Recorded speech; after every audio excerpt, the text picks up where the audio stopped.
जय जगन्नाथ। ମୁଁ ମକୁଲା ଗୌଡ଼। ଆଜ୍ଞା ମଦ ହେଲେ ମୁଁ କ'ଣ ଜାଣିନି, ଗଞ୍ଜେଇ ତ ମୁଁ ଦେଖିନି। ଆଜ୍ଞା ମାଉସୀ ନମସ୍କାର। ମାଉସୀର ସୁପନା କଏନ୍ ଭାରି ଟେଷ୍ଟି, ଯାହାକି ନିମ୍ବ ଆଉ ହଳଦୀ ଗୁଣ୍ଡରେ ତିଆରି। ଆପଣ ବି ଟ୍ରାଏ କରନ୍ତୁ, କିନ୍ତୁ ମଦ ଗଞ୍ଜେଇ ଠାରୁ ଦୂରେଇ ରୁହନ୍ତୁ। ଆରେ ମହୁଲି ଦି ପ୍ୟାକେଟ୍ ଦେଲୁ।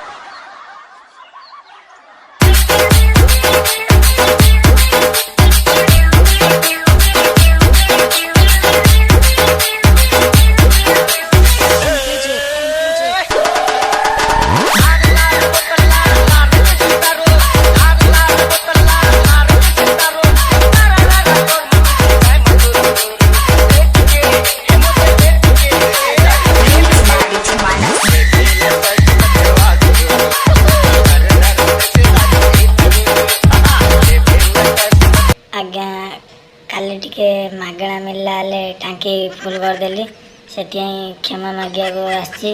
ମୋତେ କ୍ଷମା କରନ୍ତୁ, କିନ୍ତୁ ମାଉସୀର ସୁପନା କଏନ୍ ଖାଆନ୍ତୁ ଆଉ ଚ୍ୟାନେଲକୁ ସବସ୍କ୍ରାଇବ୍ ବି କରିବ।